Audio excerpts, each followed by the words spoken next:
What would a life be? What would daily life be if all the satellites suddenly disappeared? Now there's a question, right? We might not even be able to hold this event here today. We might not even be able to sit here today if it weren't for satellites, right? Think about that. I spent last weekend with 3 prominent astronomers at 7,345 feet high in their driveway with their 8-inch telescopes, and we could see the universe, and we looked at the eclipse. We sat for 3 hours documenting the eclipse, and I said to myself, isn't this interesting? And they said, you know, look at this junk. They could find space junk. I'd never seen space junk before. Have you? You know, when you look at National Geographic pictures of the universe, they come out so beautiful. They could pull down pictures from their driveway, but they could also identify the space junk. I'd never seen space junk before. There's a lot of space junk up there. Many years ago, I attended the end part of a meeting of the United Farm Workers, and Cesar Chavez was speaking over their televised fixed system that runs from Calexico through Vancouver, all the way up the coast. And it wasn't a speech, it wasn't a keynote, it was a meeting. And at the tail end of that meeting, Cesar Chavez, he was kind of on a platform this high. He's sitting at a desk, and he turns away. And as he's stepping off the desk, he says, if only we could run the microwave signal across the border. And that's all he said. And it was a transformative period for me. I heard him say, if only we could run the microwave signal, our system, if we could run that signal across the border. Now, Max Weber, the famous sociologist, studies charismatic characters. And he finds that a lot of times, just as you are aware, when you're in the presence of a charismatic character, you listen to every word they say. And you take note of it a lot of the times. And a lot of times, you practice what they just said in just a few seconds for the rest of your life. So when he said, can we run the signal across the border? He wasn't even talking to anybody. He kind of said it behind his voice. But it gave me an idea. And years ago, I said to myself, okay, what if we ran the signal that was coming from San Diego State University in San Diego, which was being transmitted to Calexico, which was right butt up against the border, and run that signal across the border. So I began talking to people. So from a technological standpoint, and this is the interesting thing about technology and society, you've got the tech side, and you've got things you've got to set up, put into place, hardware, right? Apps, software, peopleware, and connect that. And what happens when you make the connection?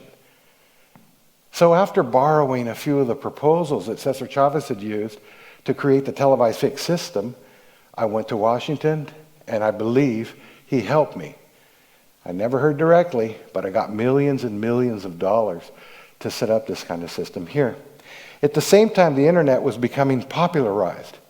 But at the same time, I was working at the Western Behavioral Sciences Institute, an institute, one of the most famed institutes, psychologically based, started by the psychologist Carl Rogers.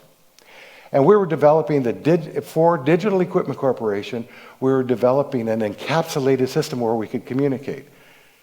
And isn't it interesting that there was the internet being developed in very much the same way? So I don't want to tell you that I created the internet.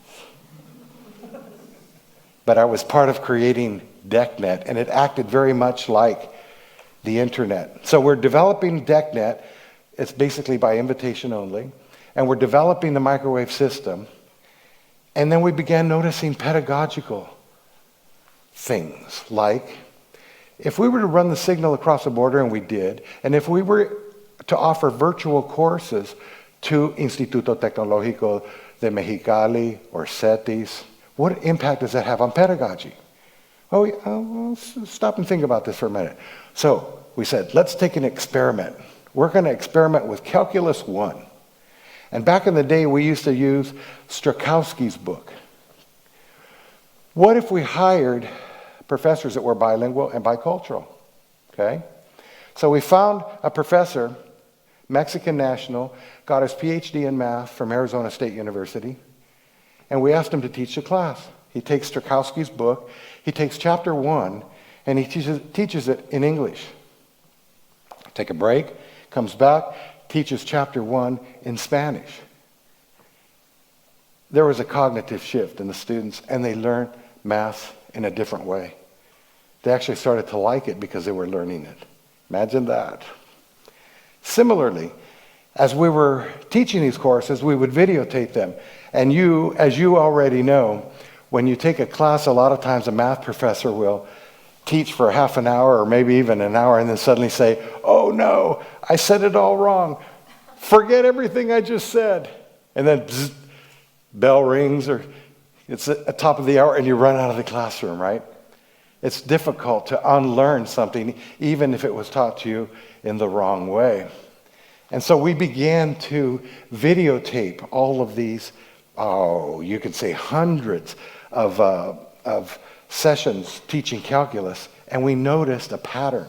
We noticed 7 different types of mistakes, at least for calculus. And we began documenting them. So if you showed me a mistake today, I will show you hundreds just like it, but there's only 7 different categories. I'm convinced there's only 7 different categories because of what we found. Now, let's take the lessons we learned from what I just described and take a look at how they put together a jet aircraft. You might be saying, where the heck is he going with this? Right? Where the heck is he going with this? So many years ago, there was a aircraft corporation. I'll just say it'll go unnamed. And they were having troubles with social interactions. In short, the wing people weren't getting along with fuselage people. Imagine that. You don't want to know that, do you? The wing people were having trouble. They just weren't getting along. And so in my capacity as a social psychologist, they call in a group and they want us to observe, how are we going to solve this problem? It's really having a negative impact on the assembly of these aircraft. And I might note that my name is Armando. Armando means to armar, or to assemble. Go figure. All right. So a jet aircraft like this, 2 million parts, 30,000 people, and 1 jet aircraft. Are you sitting down? And no 2 aircraft come out the same. Ever. Ever, ever, ever. And why? I'm going to give you an example. And this is the piece that changed my life. This is the what if that changed my life. This corporation had it would take about 2 million little copper rivets to put that aircraft together. All right? And the corporation would go to a particular country in Africa, and they just weren't steady at bringing the product back, right?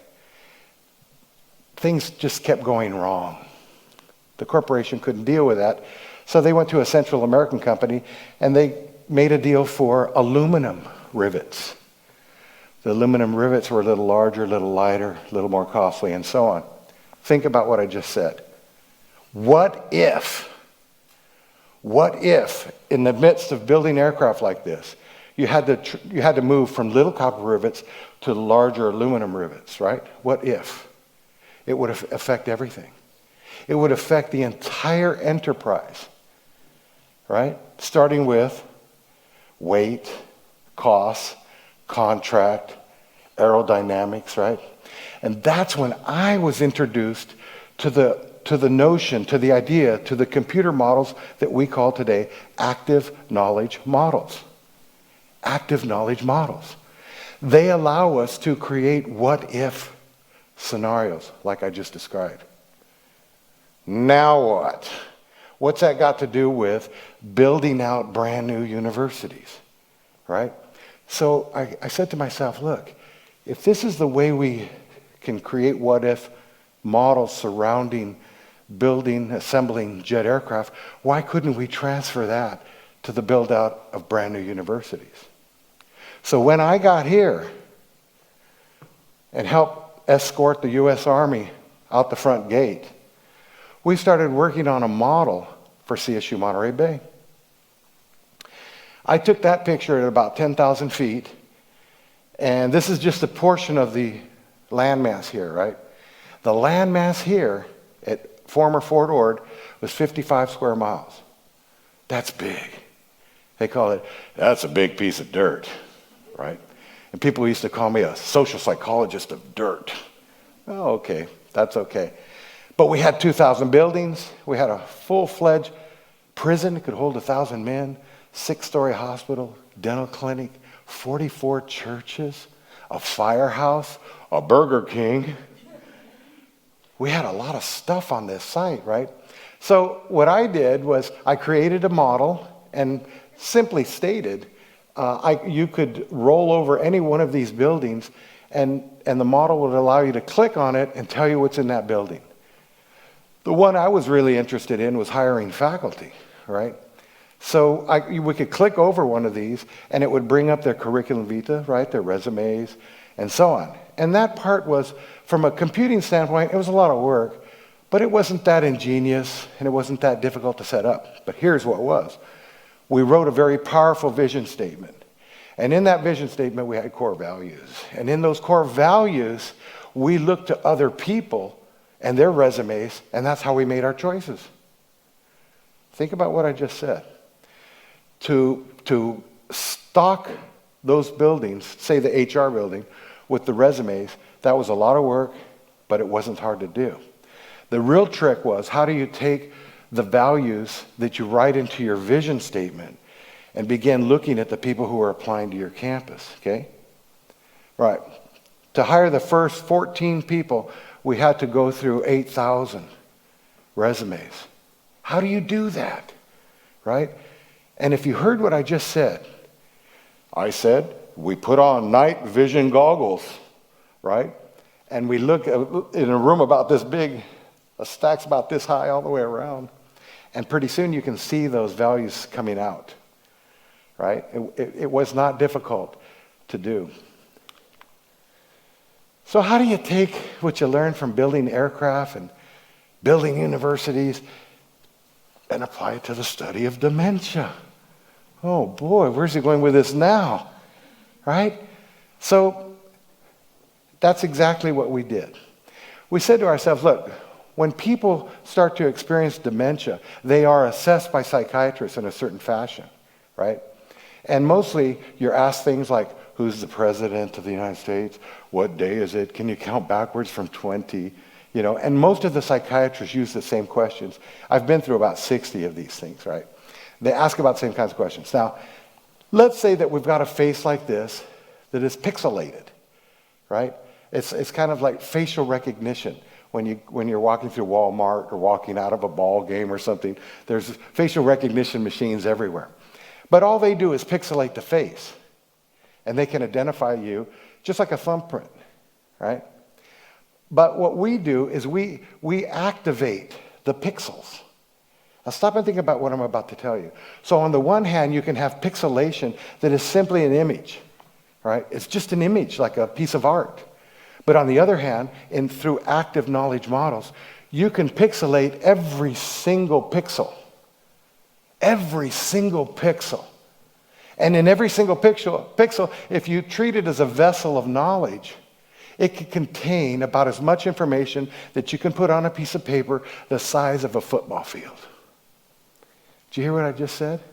You take that technology and you ask it to cross-interdigitate with other pixels that have been activated, and you've got yourself a fabulous machine.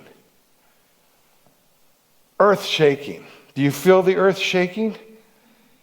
This is a scientific discovery like to no end.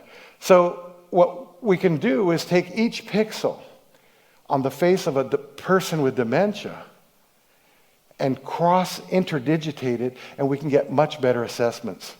One of our patients, we asked a question, and this is the web it created in just one pixel, in one vessel. That was the web it created. That might look complex, and it is, but all you got to do is follow the lines and see where it goes and see what it tells you. So that our assessments are going to be different. The assessments that were done face-to-face, we had a patient that came in at about a 5.7, 10 being the worst, and we reimagined it through this strategic thinking, and she came in at a 4.2. Who would you believe? Who would you believe? Who would you follow? Would you follow the traditional perspective that psychiatrists have, if this was you or a loved one? Or would you start to look differently for a new paradigm for assessing dementia? Thank you.